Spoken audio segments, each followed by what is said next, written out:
misala mike tosangani lelo tolobi te etika tobongisa tolukalisanga bayaya na biso bakolo bato a conseil oye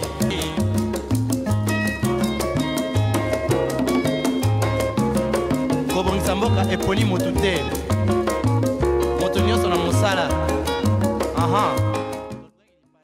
Mbote na bino so balandi ya magazine Jeune en Action eza plaisir lelo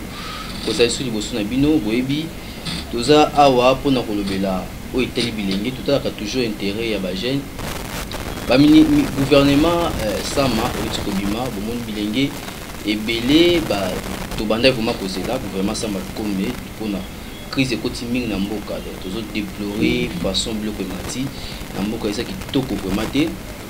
mokonzi ya mboka alakaki badepute baverse gouvernement oyo euti déjà kosala baremise reprise oyo toza kopesa bafélicitation na bandeko babimi wana po tomoi bilenge baza mpe na kati kuna elenge moko aza la plus jeune ministre aza na 28 ans donc bilenge baza na kati ya gouvernement miso ya biso pesa likolo na bino toza kozela tomona situation ya bilenge eamélioré eza parmi babiloko oyo tolobela lelo na président Okinzembela aza habitué ya plateau na bino bilenge plateau ya magazine Jeune en Action o besoin na biso na AVTV besoin na biso na APTV bientôt bokozongela kolanda biso na BRT Africa ndenge bomesana toswana ye par rapport ya mai oyo ezoleka na mboka na biso ekotala intérêt ya bagene par rapport à nyonso oyo ezoleka na mboka na biso badétournement eza kosalama du jour au jour lelo oyo babimiseli biso ram eza mpona koyiba biso bilenge yo mama oyo oza kodébrouye mboka moke moke jeune oyo ozodébrouye mboka moke moke bambonga pasi baza koyiba biso bacrédit baza koyiba biso bamega mais bato oyo baza kodétourne bambongo ebele mbongo ezozonga suka mpa na bango eza pasi mingi na mboka oyo tozo créer sur état de droit na mboka oyo tozo créer sur changement komona toujours bato baza pasi bango kaka nde bazobakisa bango pasi tokosola masolo wana ndeko Okinzembela mais avant tout tozona reboot na biso ya fo de la jeunesse ma tozo mpona continuer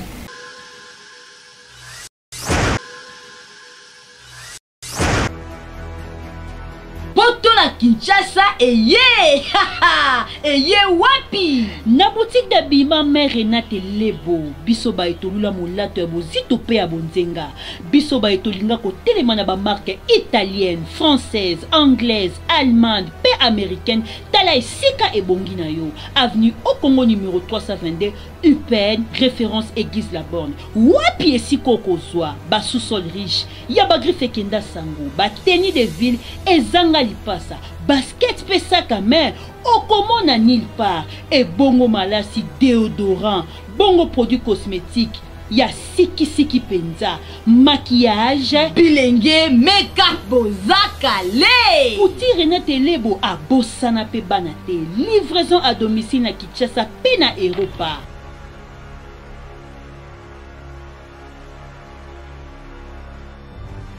Mama Renate Lebo awa mana masolo maya lukunga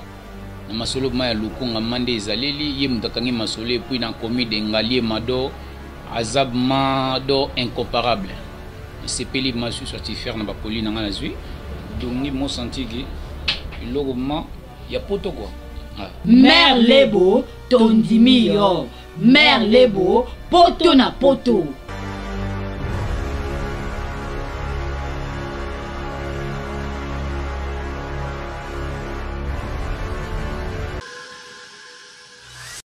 Bien, de retour sur ce plateau, on a reboot info de la jeunesse. Matondo Longonia na Laetitia Massala de la presse internationale, on a fait ça passe pour la deuxième tranche de Bisso Azwandeko. Abel Maele, toujours pour nous Maele, na conscientiser les jeunes, tout ça toujours. Matondo pe na Noela Bulungu, ya bol, ndenge président. Okinzembela abengaka ye pona ça kitoko oyo. Na no sebe toza président Okinzembela mbote président. Oyebi na otiko lobelo mo a epesi ngakana makasi. Na ete yo peso oza parmi bato baza ba victime ya ram. Oui, effectivement, naza victime ya ram na somaki crédit na ngai je devais activer Bajika. Namoni naza na impossibilité ya activer la méga bazo pesa un message que faut na futa nyongo moko ya 1,17 $. 17 ozomona nyongo au défi yango na défi eloko mutu te na défi le côté téléphone ya ngai moko na sombi na shop crédit ya ngai moko na sombi na shop ya Vodacom et le cause a raison na pona na sombi crédit di bonne di forme mais on me dit que nana nyongo ya nani nyongo ya nini en tout cas ngai zo lekela ngati siko je ne sais même pas activer ba giga la ngai pona se connecter donc eza il faut to na luka na ko tebiso to ba journaliste to luka ko les formations na source na ko luka na ko les formations na source na ba likambo eza vraiment nini mais par rapport ya ma formation de ça on a position na biso eza bazo foot sa biso population $7 de zéro to futa pako ya $7 par population to gagnaka nini poto futa $7 ya pako na iba biso $7 pako kaka boy na ba réseau ndeko Justin mutu a osala musala prénom mutu asala musala pa ba chinois ou pas ba indien ba futa ye $80 mutu la zanda par mois là et par mois je te dis il y a des salaires comme ça hein par $50 ou des alliés moi je suis un expert comptable et fiscaliste je travaille à réseau surtout il y a un opérateur économique très bien et la salaire ba futa ka ba ndeko na so congolais ah on a vu la Kinshasa c'est regrettable ba futa ye prenons $80 ce que c'est belé il faut futa ndako il faut aller sa mosne na bana attendre ça ba en classe et salaire on a ba futa ba retenir ba impôt nyonso ya musala ba retenir yango il va rester avec combien tout éviter et puis téléphone oyo asombi pour à se communiquer ou bien à la date information na radio lokola côté partager na radio lokola côté na bango pe sur courant zate à charger téléphone na ye à Rolanda donc il doit payer encore un impôt de téléphone wana alors yipsanga ki na mboka na biso jeune a ko émerger ndenge nini très bien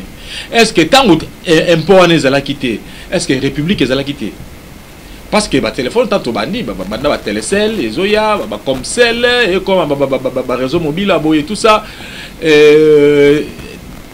impôt ezala quitté ce qui a ramwana ezala quitté la république a existé avec les moyens de bord hein bon ce que tant besoin foot sa biso yango ngai je suis incapable d'activer maintenant téléphone ezotala nga pe na téléphone je n'ai pas l'accès na internet alors tout bano okende ba cyber ba téléphone c'est la communication allô tita ba mona que non et comme ndengwana ba to asa communication bongo te hein ba kolongola ba blo ara mona stratégie on a pour faire souffrir population te vous justement c'est ça il appelle c'est chef de l'état za courant ba blo nyonso na éviter exemple simple moi na ya classe o aza na téléphone papa na se foutu la ye nerval a se foutu les transports difficilement a se laisser il a besoin de ce téléphone bako se communiquer na baninga na ye pour na ba travaux ba salaka ako se communiquer na ba tumususu boza ko privé na bana ya classe téléphone hein exemple simple de susu bana nga batangaka awa na école mona na Kinshasa awa école wana basengi bango ba sim ya réseau nini ya Vodacom nous avons payé $21 pour la SIM. Je te dis. SIM on ça musani. Pour la SIM on a peut toujours être tilelo SIM ya Vodacom. Et tant on sombi SIM wana on peut se mon téléphone pour ba couro yo bazo pesa ya nini ya téléphone wana ba pesa cours en ligne. Ba cours en ligne. Donc moi on sombi téléphone on sombi les SIM il faut tirer un crédit et puis moi on se retrouve dans nyongo moko na réseau moko de tinga za nyongo na Vodacom téléphone nangi zalia wa ba privé ali nyongo na quantité ce que moi na classe azo kota nyongo wana pour moi na définir ni asombi nini awatana na difficilement afuta never difficilement awak des classes difficilement vous lui empêchez même la communication. Non mais c'est comment on lit ça. Mais moi je te dis que moi ngai na sombi sim. Na sombi sim. Et à l'école, on me dirait que nos bases là, va installer pylône. Tu sais quoi, base pour ça qui va en sim. Tu suis dans le bon. Parce que pylône non va installer. Pourquoi on sommes sur la base? Mais je te dis que mes enfants étudient dans une école de la place. Maman, et ça si j'ai oyo tout le bilan prochain. Non, on a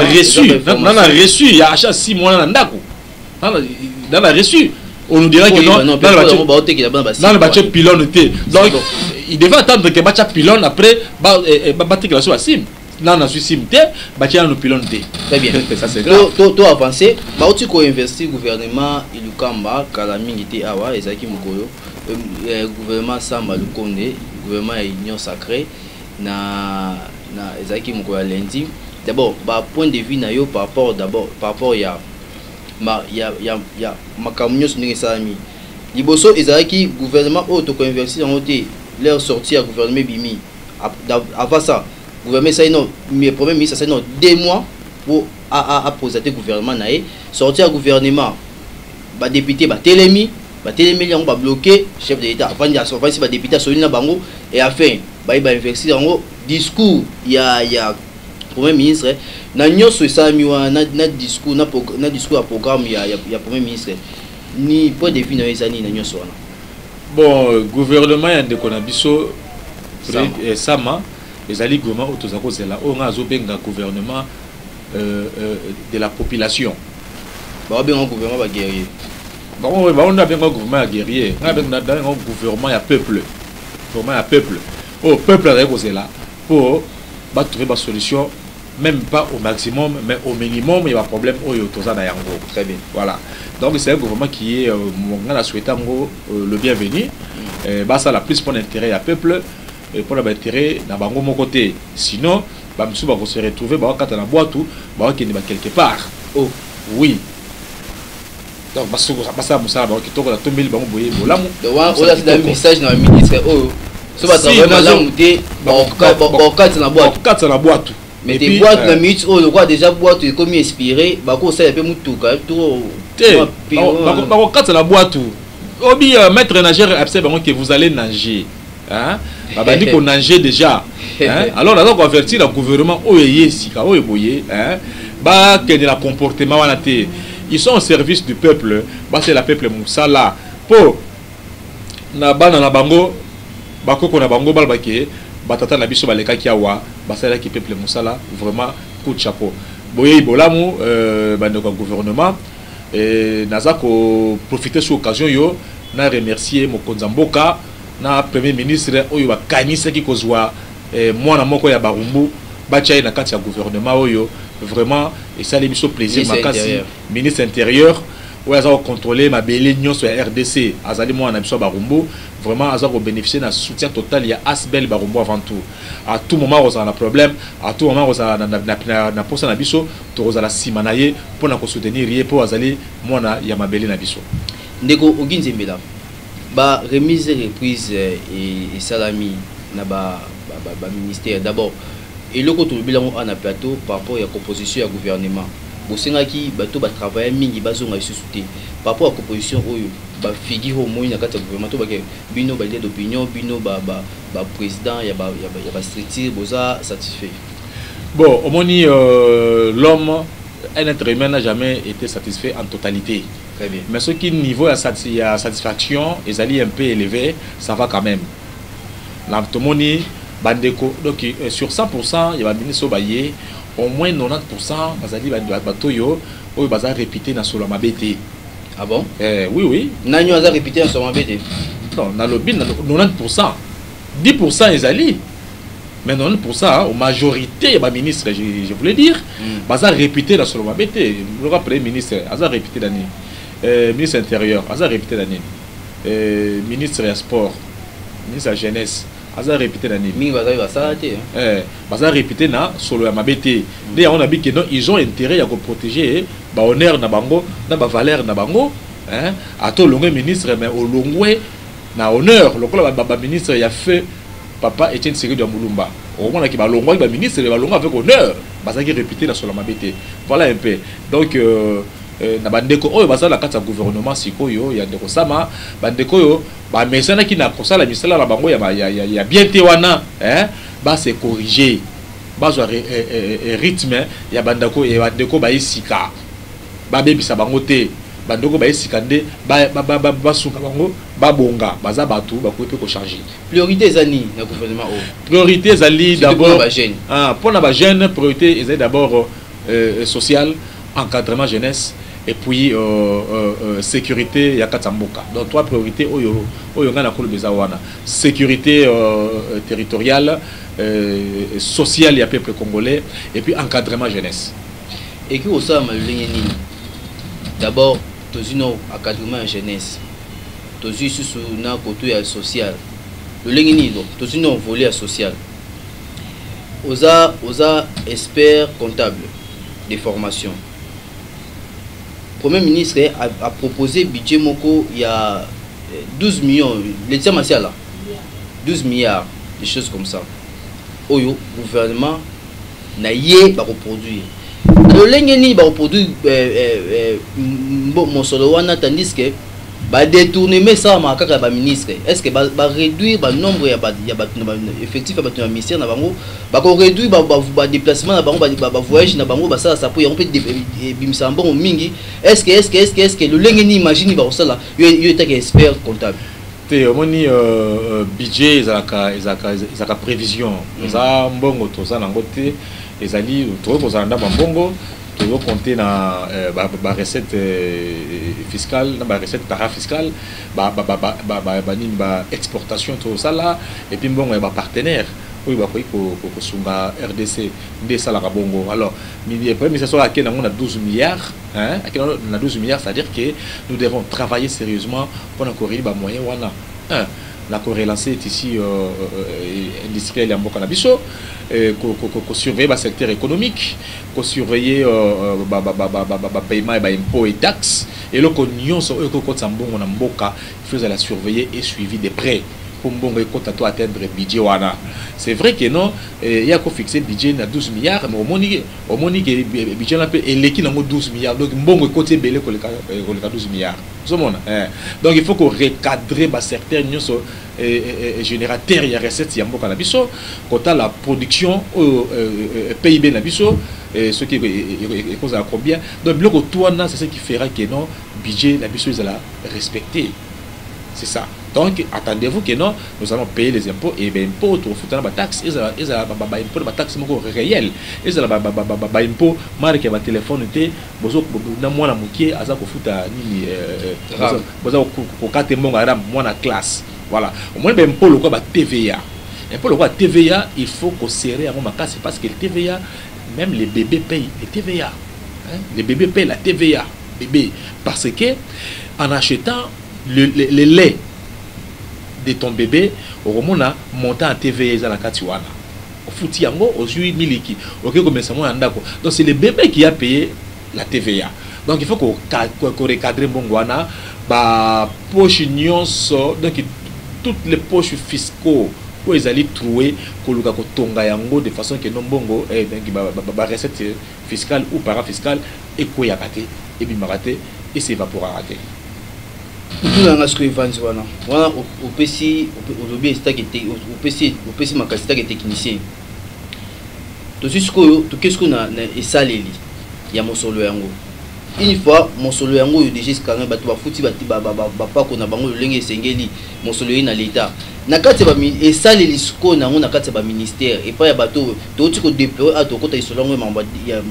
individu na 2 millions na mallette sur le essai il y a mon solango est-ce que tu peux avoir le même problème des populations so kemba mais so futa pas qu'on aille mais batu misusu ne bazo se retrouver yango ne sala makabanda kala population au monde baza futa ba taxe ba papa na bango ata ba opérateur commun ko zo mona mboka oyo ba futa ba impôt futa ba taxe na bango mais siko yo faut ko ba ke ba futa ngo ndenge nini ezana ba futa ka bien ezana ba futa ka azo futa mais azo futa bien té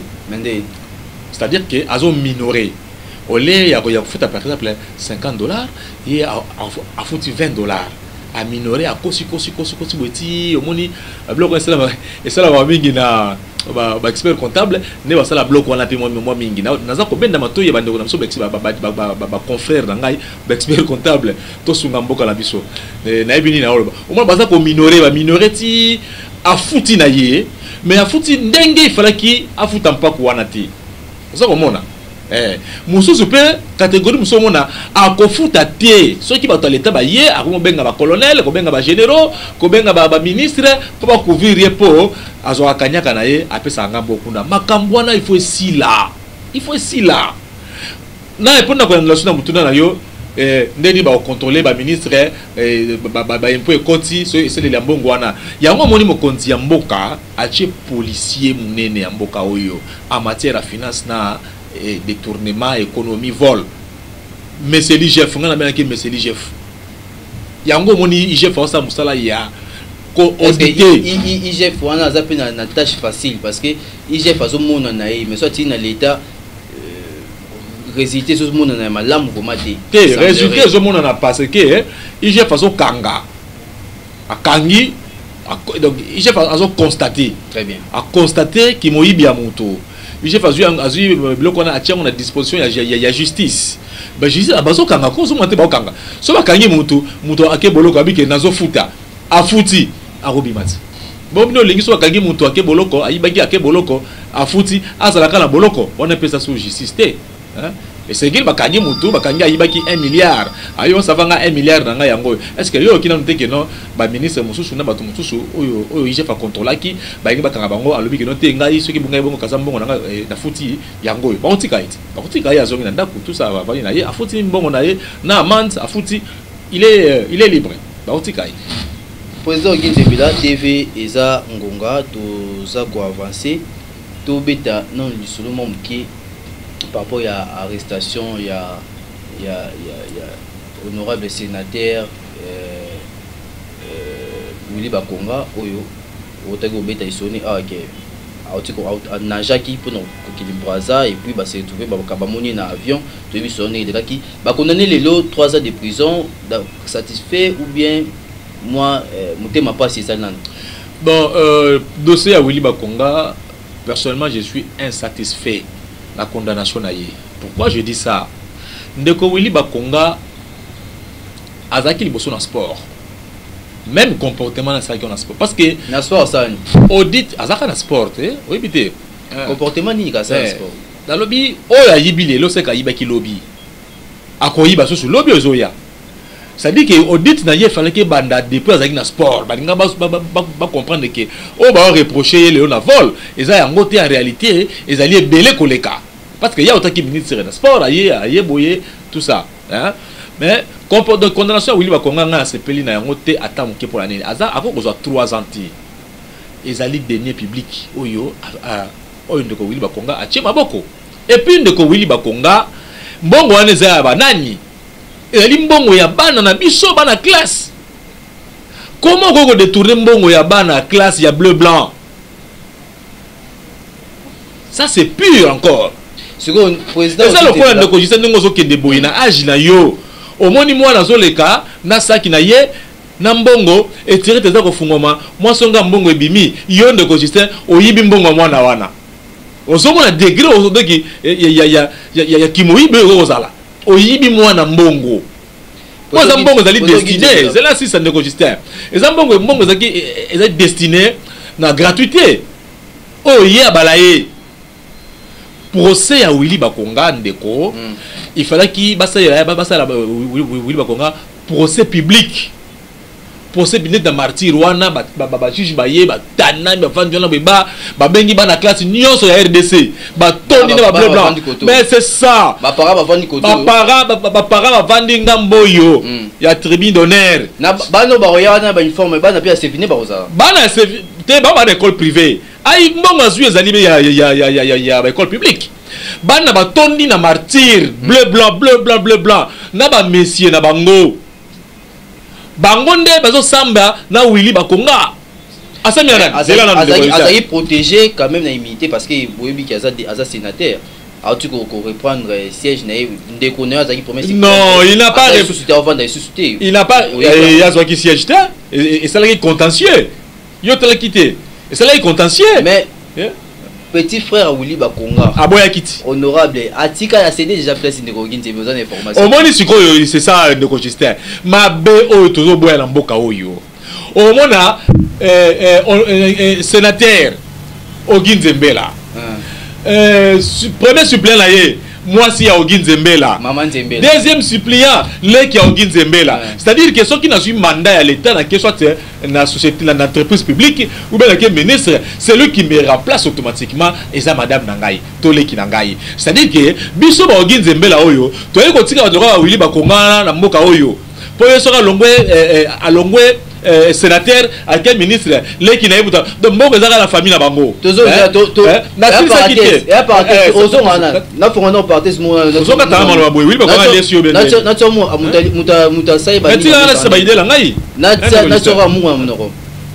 Candidat en 2018.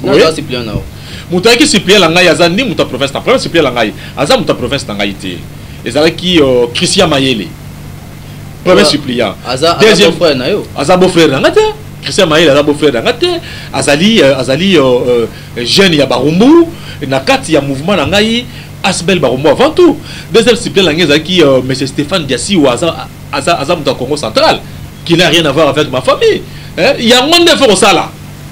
C'est-à-dire que yo ozaki na intention ati ya honorable nanyo non honorable nanyo ne ba honorable ba baleki na le quoi ba misusu il y a une assemblée nationale a posé l'assemblée nationale en même temps a posé l'assemblée provinciale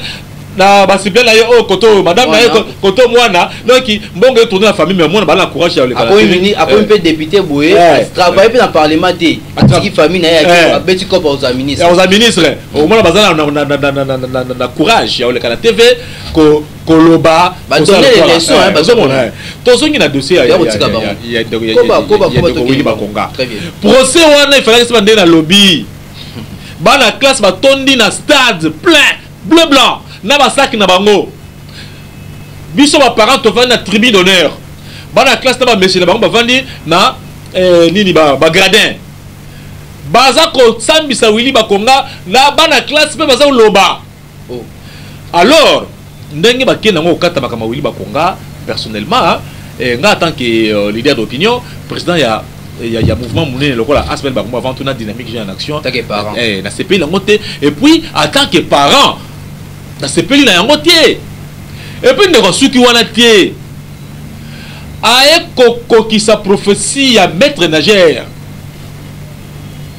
honorable Jean-Marc Kabunda aye bisaki bango ndeko aye bisaki bango vous allez nager na fleuve Congo beaucoup nager beaucoup plonger beaucoup contre-plonger et salami professeur Kokisami tobenga le mbote mingi honorable Jean-Marc Kabunda le prophète de la nation la passion mbote mingi parce que makamo yo lobaki le Kokisami mwana mboka ananger ya kati ngambu et puis akieyi kuna na identité mususu certainement akataki na po babia akataki na pirogue ya boatu akataki na boatu je me pose la question azaki na bilamba to azaki torsini parce qu'il fallait camoufler ndeko langai pour la nini yo zako tambola yo ndeko la pour nini yo zako tambola na cortège na mutuka ya malili bien sécurisé na basoda lelo tambola na boatu o tambola makadam lelo tambola na mai na boatu na bato yo nyokoli bato bazo pousa boito bana bana na bango na classe oyo zo kende na mbongo ya bana wana oke nango Brazzaville au comme le Brazzaville identité ya américain bimi il paraît azara américain tozo ke na mboka la biso wapi ndeko Justin to ke na mboka la biso wapi ils appellent les sons ou la CP message na ba nouveau ministre ou bazo équiper ba poste message no ko pesa ba locataire wana naza koyebisa bango boye bandeko na ngai ya ministre oyo boye sikoyo nalobaki kibosela peuple mosala moni bandeko na solo ka ba Willy Bakonga na bandeko so musona ba monaka exemple ya bato Mobutu te peut-être ba monaka te ba tirer leçon te na exemple ya bandeko Mobutu et belé bakata na Brazzaville ka bananjaka ka de bwana alors bo linga te bo nanger bosela peuple mosala na confiance na bino ba musu ba binage te je vous assure Willy Bakonga binage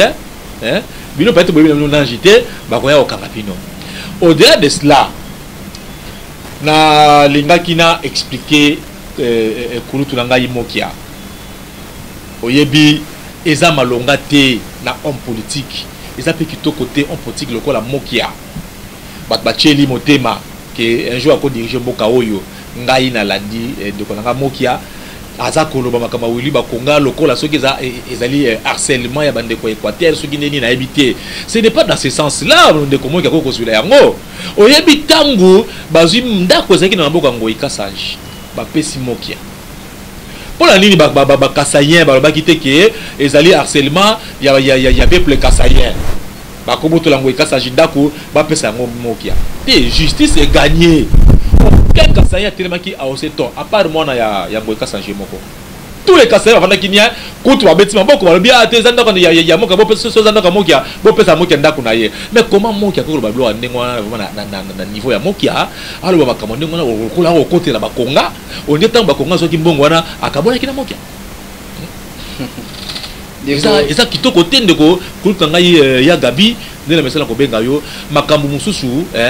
Kolobaka Yangote, Tika. Monsieur, tu peux ça pour valeur, tu peux ça pour le coup, ma casse le coup, kumu ya mboka, baka mutusu oyo mutachaki maboko na mbongo l'État, ko côté la Haïti kolobaka te pas pesa ki mbongo te, azu mbongo na ye akimi na mwaki na modèle. Ogi Nzembela to zokoma na suka ya atletisme biso to éviter na maso autodobi message na yo nini ozalango mais eza quand même oza leader d'opinion na oza mouvement munene oza ASBL Barumbo avant tout pour ne pas parler des dynamiques jeunes en action où ils étaient partout ASBL Barumbo avant tout ils sont à Barumbo na kati ya Barumbo magasin jeunes en action tout ça qui na terrain to moni désordre où ils sont kati ya Barumbo ba désavouer ba bino ba lingi lisusu te baza ko acquiser na bloc ebelé ba acquiser d'abord ils ont terrain moko espace mon na oyebi on peut espace kabamba honorable artisan pour na ba bien na yemoko. Analyse non ezali ya bato tozo libana suka.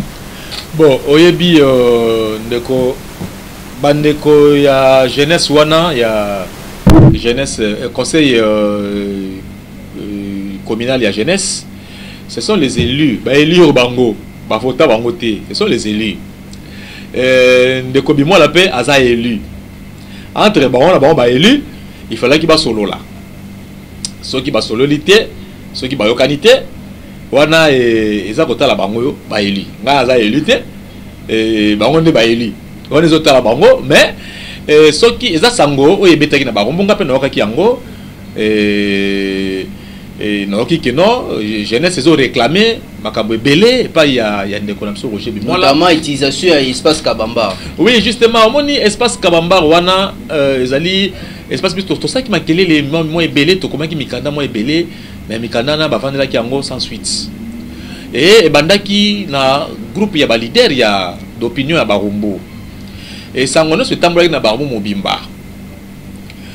mais échangement salama quitté et sikoyo ekititi na niveau ya jeunesse ya Barumbo bino bato banaki boso soutenir non jusque là tozo baté banani baza derrière ba jeune wana te yokande ko Justin nga naza ko soutenir ngai naza ko soutenir bandeko wana te na soutenir bango te naza pe sima na bango te mais soki bazali na kati ya droit na bango ya kosala marche beko réclamer le comme songolo pour intérêt ya Barumbo et ça droit na bango très bien nga na ko pekisa bango te ezali nani honorable bimola ndia ko pekisa bango te ezali mouvement ya jeunesse bazo réclamer intérêt ya Barumbo mais que kozala na sima la bango ko soutenir bango en tout cas bango bazali jeunesse officielle ils ont reconnu dans le ministère de la jeunesse est-ce que jeune sera moni et l'autre que ko bongate à côté le maté il faut tellement pourquoi tu remarques que non la jeunesse est l'avenir de demain ils allaient les longs des jeunesse face à responsable non et donc ils a bongo bakambwana na landela qui ont maintenant de prêter pour na yeba mais donc qui na masolo que non batambolaki pour la réclamer mais moi ça qui remise pas ya ministre donc makambo ça qui tout qui pe wana yo ça qui wana na ça qui wana bilili pe zali to qui ça to se point de vue na yo take moko ya ba leader d'opinion ya ya barombo kasi to soki awa message ni koza nango ya bokabwani par rapport à nyos tolobi awa message na bilenge oyo balandi biso message oyo nalinga koloba ezali otuninga motu nango te me ngai na kokota na kata message na ngai mpona clôturer nalinga na yebisa na bandeko lamuka ke bazala na ba objectif tant basala marche na bango marche eza mabete mais il faut que son autorisation na l'état. So l'état permet de faire marche. Et là, on a remarqué. So l'état n'y a pas de autorisation de. Mais yo des Justin. Est-ce que la mouka habite que l'ambo l'été allé? Aïe habite. Mais so ba si ba informer gouverneur à ville ya Kinshasa, acquiser réception. Ya mukana na bango. Eza nini? Tie, quoi qui c'est réception za autorité, yo kana sa yo. Faut ba mo na autoriser marche za lioka. C'est là qui mbuta. Hein? Opposition à Sengaka marche. PPRD passe Sengaka marche. Le même jour. Hein? Mais André Kimbuta a répondu à PPRD. Il a évité à répondre que non, pour ça, marche le loté, pour ça, le jour, Moussous. Bah, répondre à parce que mon colonne de mon colonne chef de l'État a outa qui que na matanga ya homologue na ye azozonga la mboka akuta na marche et que bobu ça la manzela et que au moins le gouverneur a un intérêt ya comme ça qui était botika marche wana. Et en plus, c'est là qu'on a remarqué dans des conditions de la culture, il faut les années.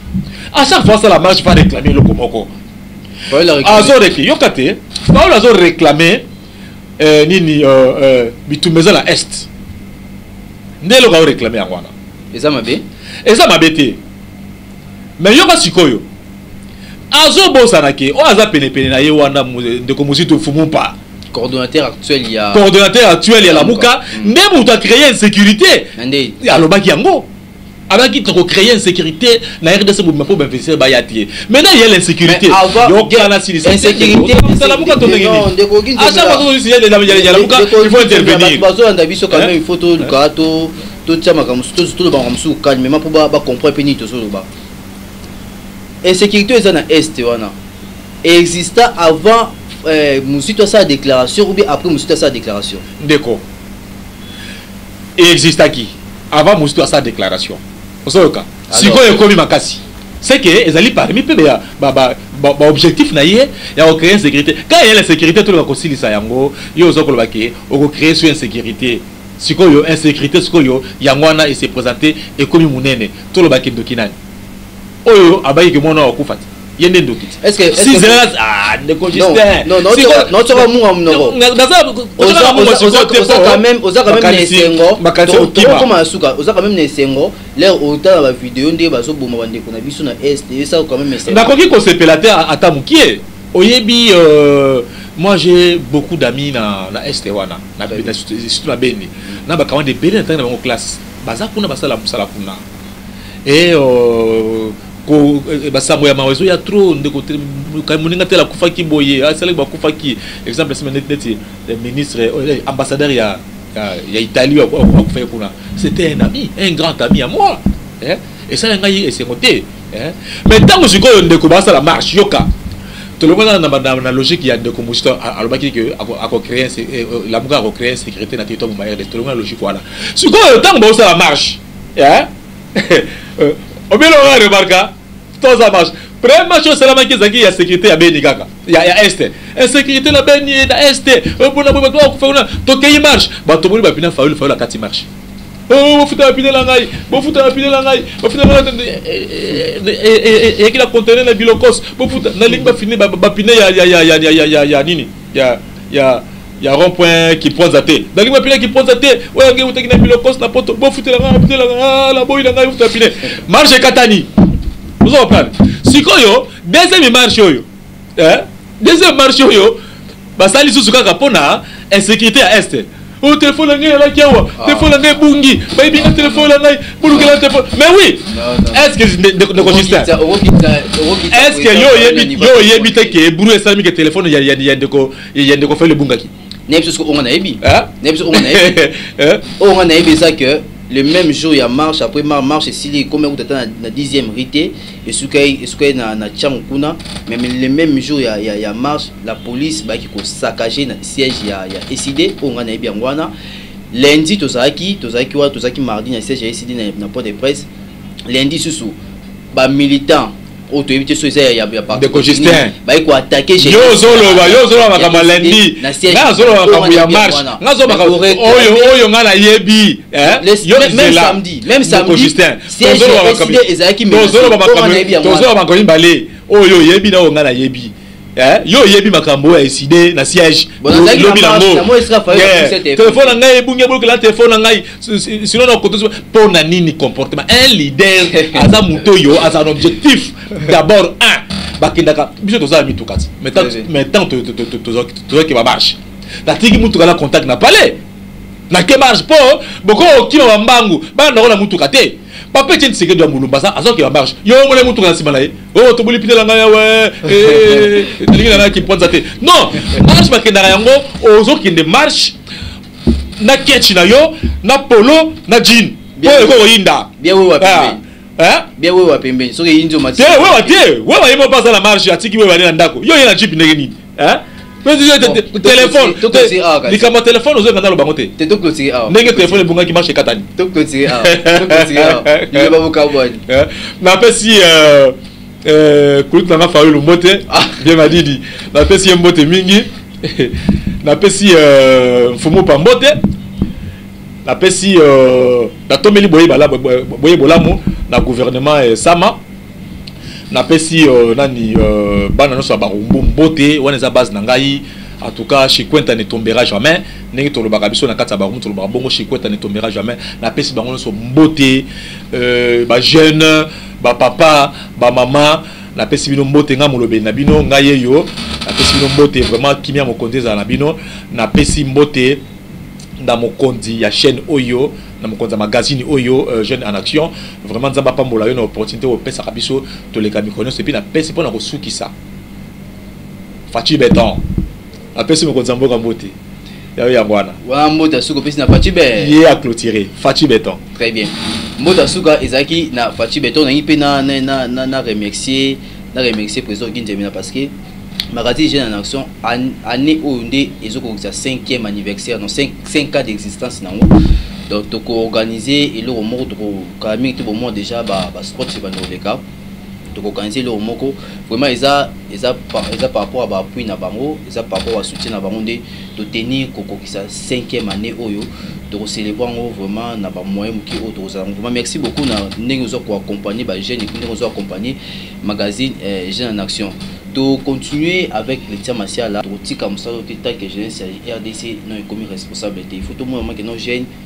comme capable de s'actionner tout ba kota na ba parlement wana ba ko sa biso wana tout le monde que jeune a comme capable ya tika drink ya tika bomber sur bomba sur bomber ko tika nini jeune a comme réfléchir positif pour namboka nae ndé to kati to changer idéologie à jeune na so to orienter on lenge mususu mais sinon tout ça toujours na bino faut tout le monde un peu politicien responsable au baïba en la population. L'avenir se prépare pour un bassin.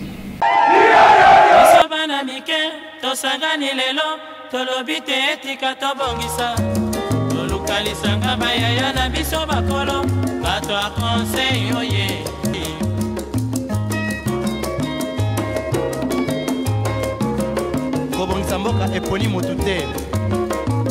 moto nyonso na mosala aha